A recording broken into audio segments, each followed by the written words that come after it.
Welcome to Disruptive Successor, a show for next generation leaders in family businesses and entrepreneurs who want to disrupt the status quo and take their existing business to a whole new level. We all know that what got us here isn't going to get us there. This show will provide inspiration, advice, and resources to help you create massive impact. This podcast is sponsored by myself, Jonathan Goldhill, and my company, the Goldhill Group, where we provide coaching for growing companies. I'm Jonathan Goldhill, and my purpose is simple: to guide entrepreneurial leaders in family businesses towards more freedom and fulfillment. I want entrepreneurs to get clarity around the changes that will make them and their businesses more successful so they can experience the same freedom I've enjoyed in my life.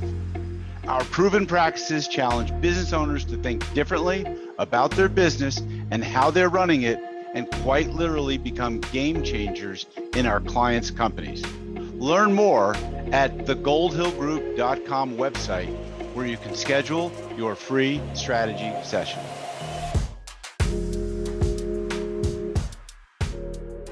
Hi, it's Jonathan Goldhill, and welcome back to another episode of the Disruptive Successor Show. And today I have Steve Wiideman, a writer, scientist, professor, and practitioner of search optimization. Steve Wiideman lives, breathes, and eats SEO, SEM, and inbound marketing. He's the author of SEO Strategy and Skills, a college textbook, and has personally played a role in the inbound successes of brands that have included Disney, Linksys, Belkin, Public Storage, Honda, Skechers, Applebees, IHOP, Dole, and others. He leads a team of SEO consultants for franchise, multi-location, and e-commerce brands, and serves as adjunct professor at UC San Diego and Cal State University Fullerton. He also is building the Academy of Search while volunteering time to help improve transparency and industry standards as an agency trainer. Steve, welcome to my show today. Jonathan, great to be here. And, I can tell you are getting better with your voice there. I know in the beginning before the show, you sound a little, but you do actually, you're pulling it off, man. You sound great. Yeah, I'm sorry, folks, a little scratchy. It might be a cough or two here, but the show must go on.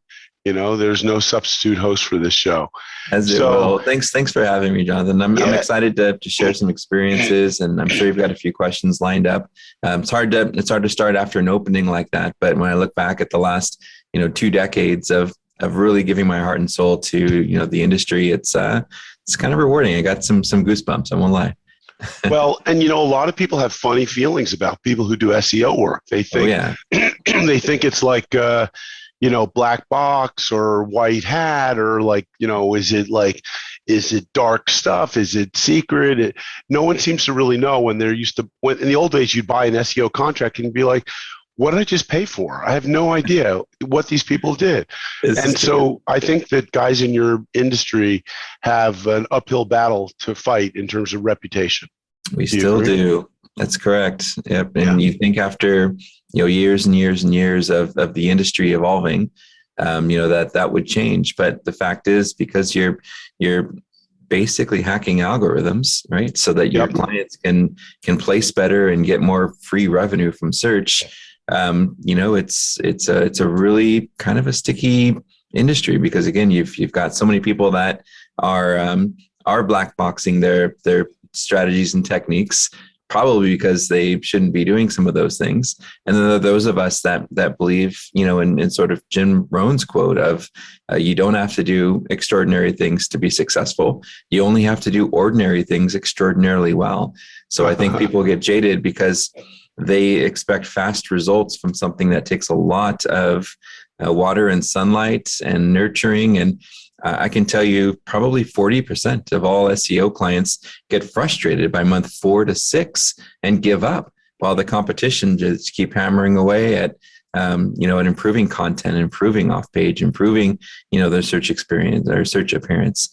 So I'm with you. I get it. So let's break it down. Like, first of all, let's talk about what SEO is. Sure. And do you have any statistics on how many companies or how many websites are actively being SEO managed? Is there any data on that? That would be really interesting. I wish there were, but I think everybody in some degree or another is doing SEO, right? Especially after the pandemic, whether they call it SEO or not, right? They're trying to figure out, hey, how come my Google listing isn't appearing in the maps? How come whatever? And they start doing some research and they sort of start hacking their way through it on their own, without a roadmap or without a guide, to go after. And that's great. I'm glad that business owners are starting to do that. Some are falling victims to the dial a minutes, I'll make you number one in Google phone calls, which, if you do get one of those calls, I suggest talking to a consultant before making a decision, because those folks will really put you on the conveyor belt and not really do a lot for you after, the initial setup. In fact, in some cases, they'll actually hijack your listings and, extort you for them if you decide to cancel. It's pretty scary. So definitely do your research and your diligence. So I think when we look at defining, what is SEO in today's world, it's really just making sure that we appear in searches when somebody's typing in our products, services, or might have a future interest in what we offer. And we're not just talking about the blue links and black text that you see in Google. I mean, that is a big percent of it. But search results are very blended now. We've got video carousels and images. We've got paid ads. We've got ads in the map 3-pack that you see in a blended web result. You've got questions and answers. You get over to the other tabs in Google, you've got image search and video search and news search, right? You can appear in all of those different types of search results. Yeah. There's YouTube, there's Amazon, there's so many different search engines where people are going to find you. And I feel like a lot of business owners, once they start getting into SEO, get really hung up on blue links and black text. And that, it really is just a fraction of the opportunity out there. Yeah. So let's just be clear. Blue links and black text refer to showing up in a search when someone's looking for your type of service. Right. Very obvious, but maybe not so obvious to the listener. So I think what's really interesting about you, Stephen, is that you're not just an agency that does like SEO work, because that's not really your focus. You're like the agency to agencies. We get that a lot. Yeah, the agency's agency. I've heard that so many times. I mean, it's like you're the trainer who trains the trainers. It's right. So is that true? Is that what you're speaking from an authority, because you're basically your clients are doing their own SEO and you're consulting and advising them. Right. Our vision is that every business eventually in-houses SEO. But for those who, that way there's, again, 100% transparency. But for those who just don't have the resources or bandwidth or interest to do that, and it happens, you lose a little bit of the brand voice and the content strategy. You lose a little bit of the narrative, I think. But there still are agencies that do a really good job. And for those agencies and who come to us and they say, hey, we have this really large account. They've got 4,000 storage locations. What are we going to do? And so they come to us. We help them do some procurement work, to bring somebody in-house who can manage it. And then while we're bringing in those resources for them, or helping them and working with their HR teams, we're setting a plan of action and playing a sort of a white label liaison, sometimes a partner liaison, to try to support their clients. So we'll come in and help the sales team to build better collateral, and the project management team to know what tools and resources need to be in their list of things to manage. We'll give the writers some training on how to do keyword research and measure the performance of their pages without stuffing keywords and, making it a poor user experience. Work with the technology teams to make sure that they're bought in, right? Wow. So that sounds like very large corporations that have lots of different teams. So a lot of our listeners are probably smaller, mid-sized companies, family businesses. What are a few ways that these businesses can get started with SEO without feeling overwhelmed with the technical jargon? And again, is this a must game for most businesses? Is it a must game for more retail brands or business to consumer brands? What's your what are some ways to get started?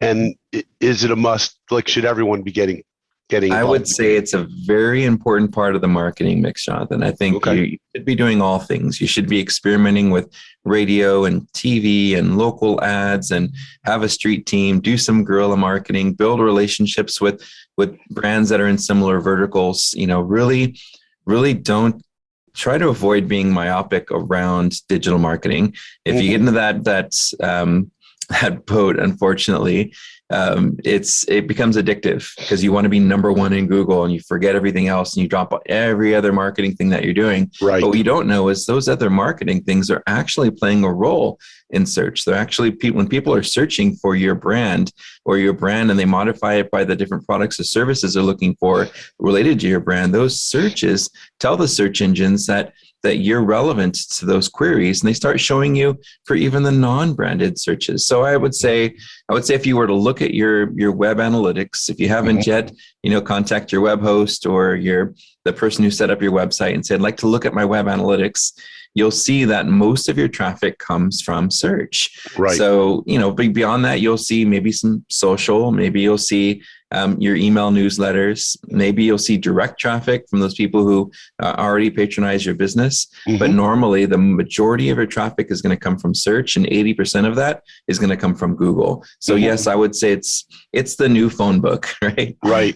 So you definitely need to pay attention to it and learn some of the basics, to start managing it in-house, even if it's just 30 minutes a week. Hey, Monday morning, get your coffee, log in, do your 30 minutes of SEO, and then enjoy the rest of your week doing what you do best. Okay, so core elements to consider in building a comprehensive SEO strategy. So web analytics is one. Yeah. Why do any marketing if you can't measure if it's working or not? Absolutely. What's another core element? I would say technology, choosing the right website for promoting your products and services. I would avoid kind of the DIY sites like the GoDaddy website builders and the Wix and the Weebly's. They're very restrictive of what you're capable of doing from a search engine optimization standpoint. So I would definitely talk to. I have to say you're right on that. I mean, I spent a year optimizing my website on Wix, and I don't think I saw a whole lot of really good results. And, I built the website mostly myself after someone helped me with the template. And I wanted to get away from WordPress because it was too difficult. I wanted to manage it myself. But frankly, the site just loads too slowly. There's just too much junk that keeps the site pages from loading too slowly. And I'm now just making that migration over. And I know that my team has already done some stuff on the SEO on my Wix site that's making things improve, but I'm looking forward to a much brighter future. I think it's a really important part of business. So yeah, absolutely. Those DIY sites don't work. Okay, back to the core elements. So that's number one, right? Starting with technology and making sure your site can be crawled and indexed and ranked.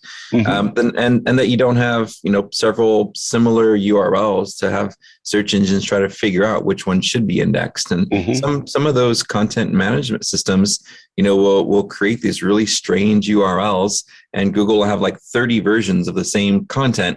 And they're like, which version should I index? So it's important that you do kind of come up with or use something that's more of an industry standard, because those industry standard management systems have already been, hacked and nurtured to get to a place where they're at least foundationally ready for SEO. Number two is going to be your content. So if you offer products and services, do you have a page to talk about each of those products and services? Have you performed a search for your products and services in your area? Or if you're not targeting a specific area, just your products and services, to see what shows up in the search results, and then analyze those results to say, hey, does my page have all these same elements and more? Is my page a better experience? Can I get through my page on my mobile device with just my thumb and complete a transaction or complete a form fill or complete a chat with only using one hand and my thumb? And if you can do those things and provide a great user experience and provide all the same type of content that your competitors are providing on that specific website address, not your homepage. Your homepage should be what should show up for your brand or your company name. It's a specific page that you created. So a lawyer, for example, you're a local lawyer and you are targeting I don't know, San Diego, California, and you offer services for people who've been in car accidents and truck accidents and motorcycle accidents. So under your practice areas page, you're going to create a subpage for each of those different practice areas. And you're going to optimize a title and a description that show up in Google search results. Normally those fields are in the content management system. If they're not, there are plugins and extensions that you can add, like the Yoast SEO plugin or Right Math.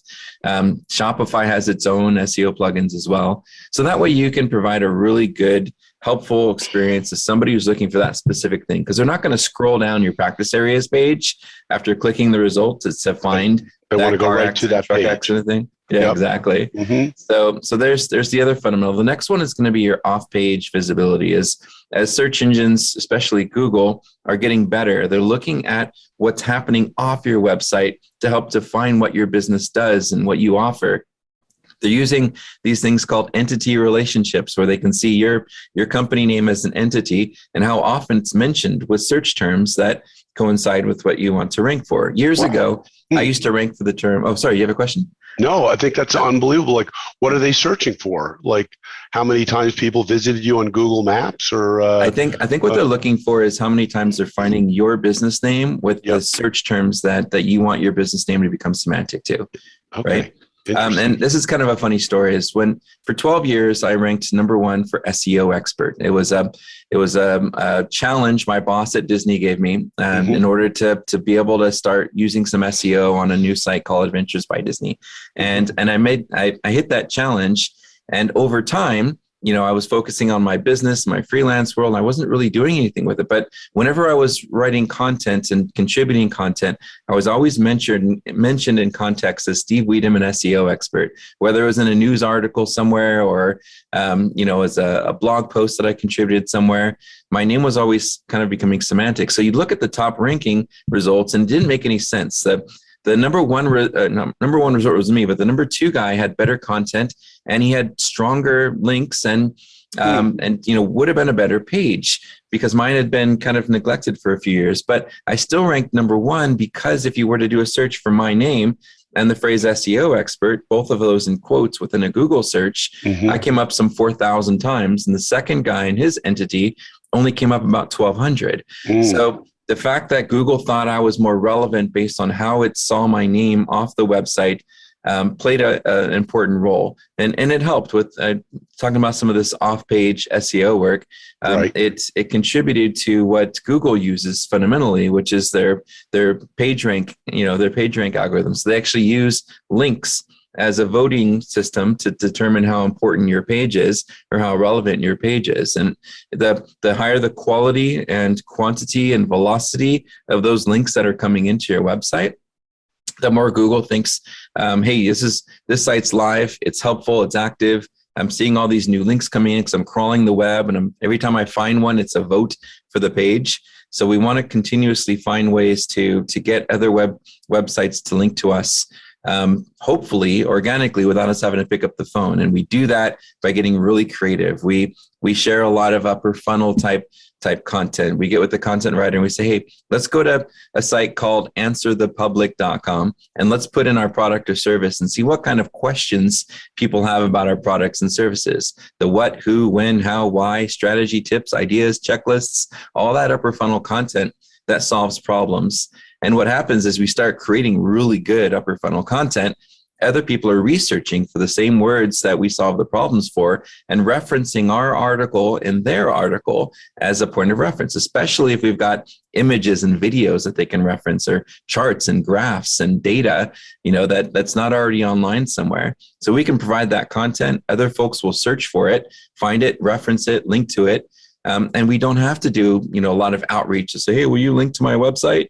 Right. So I think that off-page signal is still a key component. It's absolutely still part of Google's ranking system. They recently, in one of their link schemes guidelines, they actually linked to an article that they wrote around PageRank. This was recently. It was taken off a while back, and now it's back on. So PageRank is still an important thing that they talk about quite a bit. Yep. So we talked about those core fundamentals, right? Is technology? Can our site be crawled, indexed, and ranked? 2, content. Can people find the helpful information that they're looking for that's more helpful than what our competition has, and get through an experience on their phone with just their thumb? Can search engines and other users find us off our website on other places maybe our competitors have been listed? And then the last part we really didn't talk about is how we show up in the search results. So when you do perform that search and you're looking at your competitors and you see your listing there, does your listing stand out? Would people want to click on your listing more so than the competition if they don't know any of you?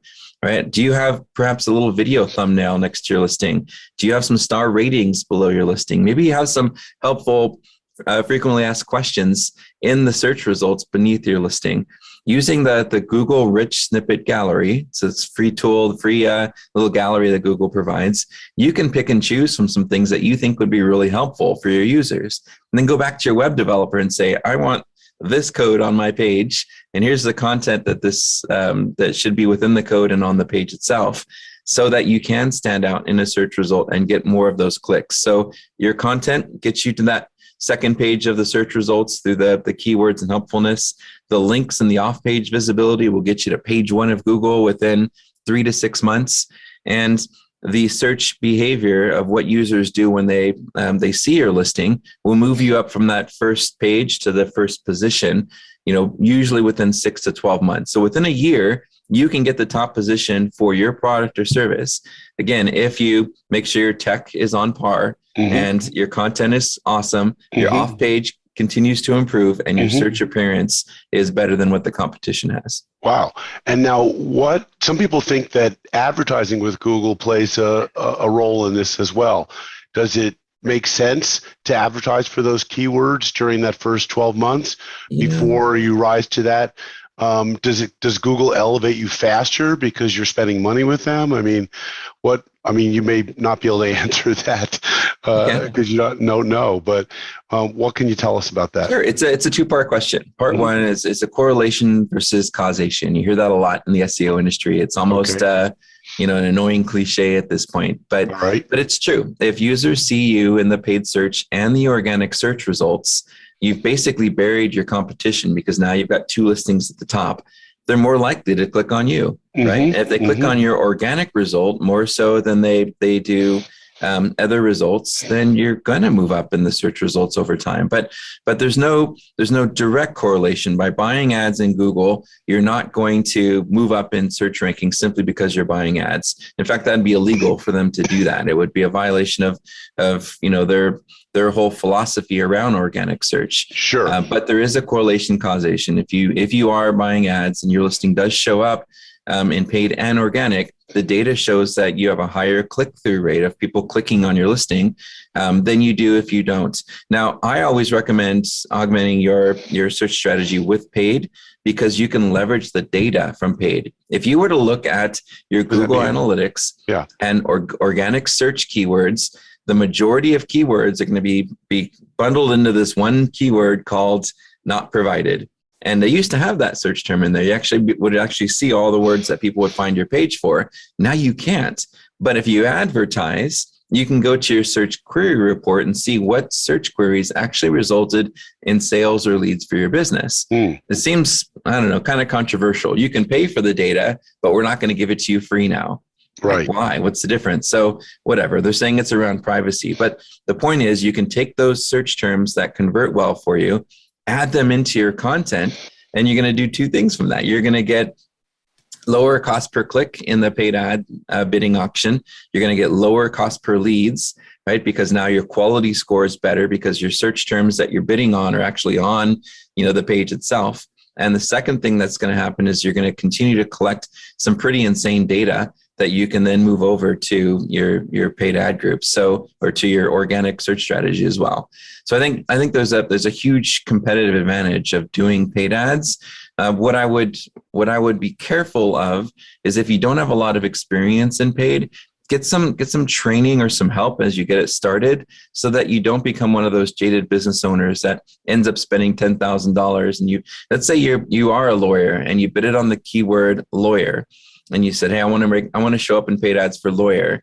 You spend $10,000 in a month, right? You go back and like, this didn't work. I didn't get any leads. You get with somebody with some paid search experience, and they help you navigate over to that search terms report we talked about. And it turns out that personal injury lawyer was actually showing up when people were typing in corporate lawyer, divorce lawyer, immigration lawyer. And he's like, I don't do any of those things, but I paid $10,000 to show up for all those words. Right? You didn't plan your campaign strategically to prevent you showing up for the wrong search terms, and then you weren't monitoring it every day, so that when you did see those divorce and immigration, that you could exclude those from searches, so that you don't show up for those different keywords.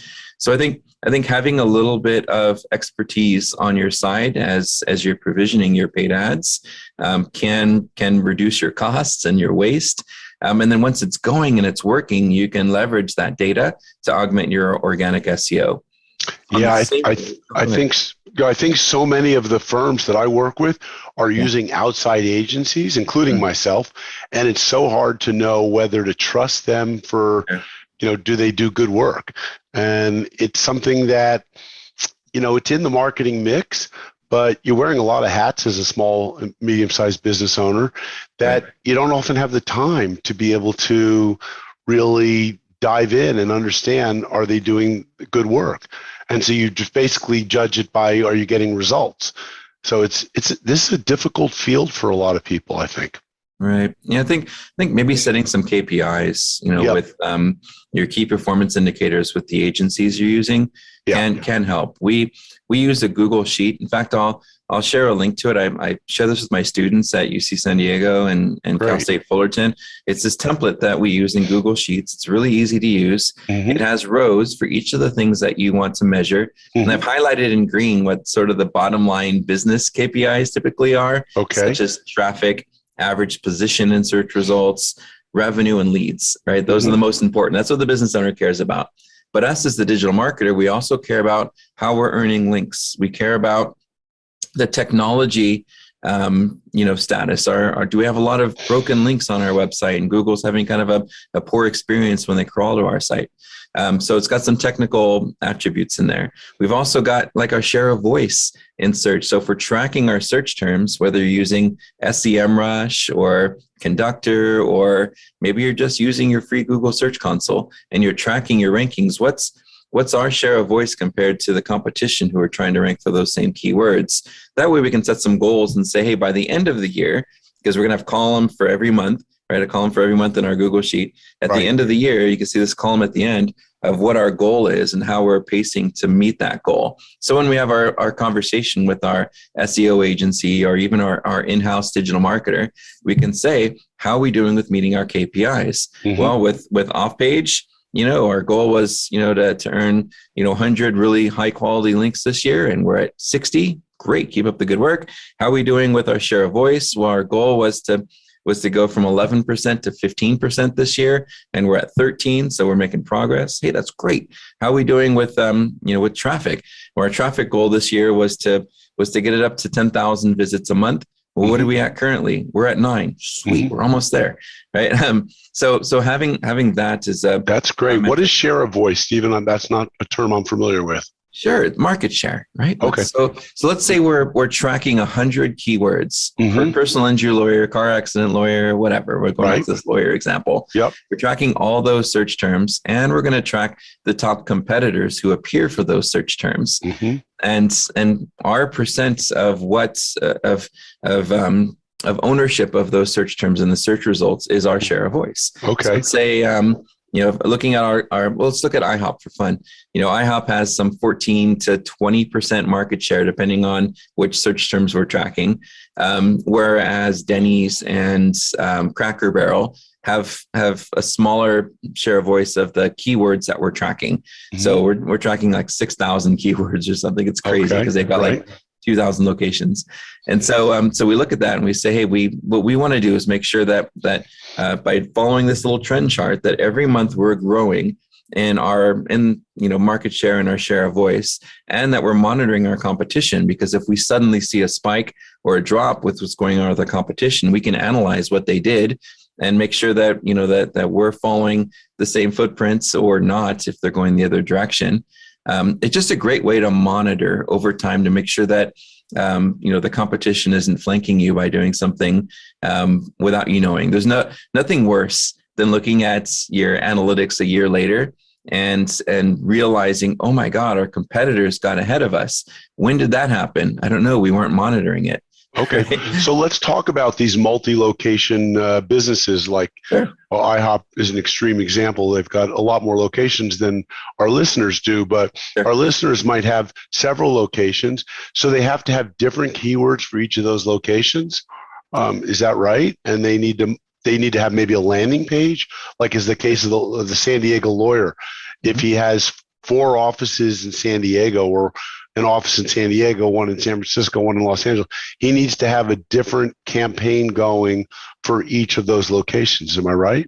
So for local SEO, there are 4 factors, and one of those is a custom page for the primary office, right? And you have to decide, do I want to create sub pages for each of those categories that I offer in those areas, or do I instead just want to have that one page that I can add to my Google business listing that includes a lot of those same practice areas, services, or menus that I have, across all locations. It's a business decision whether you want to create the sub pages. Sometimes it makes sense. For Meineke Car Care, it made sense to have a sub page underneath each location's page for oil change coupons and for muffler repair and auto repair. It made sense because it's a very competitive market. Right. But for Applebees or IHOP, does it make sense to have a sub page for every single menu item? Not really. Not when you have 2,000 locations and they're pretty much the same menu item across the board. So the 4 areas that we'll pay attention to is making sure our business information is correct and accurate in all the places that buy their data from these databases. So Data Axle is one of them, Localese and Foursquare. But don't do it yourself. Use tools that get you cheap bulk pricing like Bright Local or Moz Local. SEMrush even now has a version of that same data management tool to make sure that your data, your business information is correct and accurate and consistent.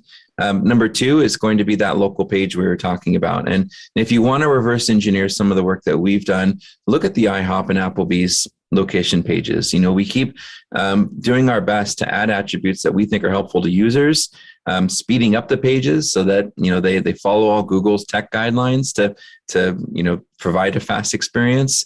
The third thing that we're going to do is make sure that every month we're doing something to promote our business off our website. Maybe it's just a monthly or quarterly or even annual event that we're going to tell local businesses near us about, so that they can share our business name, address, phone number on their website, so that Google's finding that more often. We call those citations, right, or business listings. And part of that, of course, if you go through the list, starts at the databases, which are part of the part 1.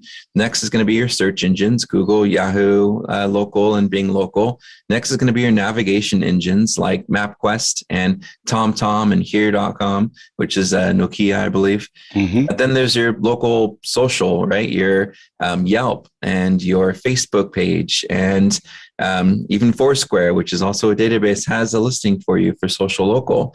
Well, next would be your actual hyper-local directories, like your regional, such as your local chamber of commerce or mycity.org/business directory, getting into all those places. So these citations do help. I think the latest study showed like 7% of your local rankings now have to do with the citations that you have off the website. That last factor of the 4 is going to be your business reviews, because nobody clicks on a 1-star review. And I mentioned how important search appearance was. And if there's 3 listings in the map and you've got a 3-star review from 6 people, and your competitor who's right above you has 243 reviews and has a 4.5 rating, they're probably going to click on that competitor more than you. Exactly. Wow. So those are the four factors to pay attention to. My head is spinning from all the knowledge you have, Steve. It's your passion for this is outstanding. Thank you. And your knowledge is the best I've ever run across in anyone in the industry. Jonathan, it's all I do. And, we have this study, if you're interested, on our website. Just go to Wiideman.com. And it's the very first link in the navigation called Local SEO Pages. And it includes an actual infographic that you can give to your developer and say, make my location pages look like this. Gotcha. Great. Awesome. Steve, how do people get a hold of you if they have questions, they want to learn more about how maybe your agency could help them, or if they're a fit for your services? Right. Well, we're not doing a lot of service type stuff these days, but you never know. I would say the first place to start is our Academy of Search. It's free with the code SEO Steve. For your listeners, just go to academyofsearch.com, sign up for the $600 program, use SEO Steve, and you'll get free access to it. I'm available pretty much everywhere. We just handle SEO Steve. Right. And if you want to talk to anyone on the team, we're just Wiideman, Wiideman, everywhere online. Amazing. Wow. My head is spinning. I'm going to have to listen to this recording again just so I can get this off to my people and make sure they're executing on all the stuff you've done. Thanks so much for sharing your wisdom today. You bet. Thanks for having me. All right. If you've enjoyed this, gotten some value, please share it with others. Listen, subscribe at disruptivesuccessorshow.com. This podcast is sponsored by myself, Jonathan Goldhill, and my company, the Goldhill Group, where we provide coaching for growing companies. I'm Jonathan Goldhill, and my purpose is simple: to guide entrepreneurial leaders in family businesses towards more freedom and fulfillment. I want entrepreneurs to get clarity around the changes that will make them and their businesses more successful so they can experience the same freedom I've enjoyed in my life. Our proven practices challenge business owners to think differently about their business and how they're running it, and quite literally become game changers in our clients' companies. Learn more at thegoldhillgroup.com website, where you can schedule your free strategy session.